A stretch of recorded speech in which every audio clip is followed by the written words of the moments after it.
Surat crime branch પોલીસે રાજસ્થાનના બાંસની police મથકમાં નોંધાયેલા ગુનામાં 18 વર્ષથી નાસ્તા ફરતા આરોપીને સુરત ક્રાઇમ બ્રાન્ચ પોલીસે ઝડપી પાડી કાયદેસરની કાર્યવાહી હાથ ધરી છે।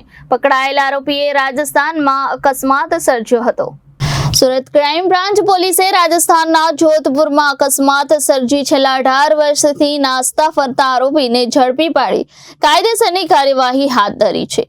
આ અંગે ક્રાઇમ બ્રાન્ચ પોલીસે માહિતી આપતા જણાવ્યું હતું કે સુરત શહેરમાં અન્ય રાજ્યમાંથી ગુનાઓ આચરી સુરતમાં રહેતા આરોપીઓને પકડી પાડવા સુરત પોલીસ કમિશનરે આદેશ આપ્યા છે। ત્યારે રાજસ્થાન રાજ્યના જોધપુર જિલ્લાના બાંસની પોલીસ મથકમાં છેલ્લા 18 વર્ષથી નાસ્તા ફરતા આરોપીને ઝડપી પાડ્યો છે।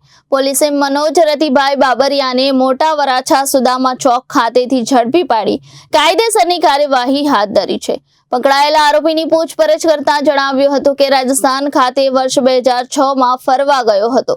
તે વખતે ઝાલમંડ રોડ પર કુડી પાસે કાર પૂર ઝડપે અને ગફલત ભરી રીતે હંકારી એક ટેક્સીને ટક્કર મારી હતી, જેથી બાંસની પોલીસ મથકમાં ગુનો નોંધાયો હતો।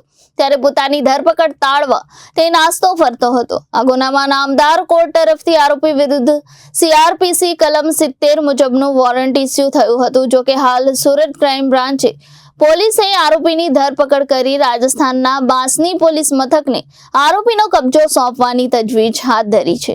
Reporter Hitesh Prajapati, Janadesh news, Surat.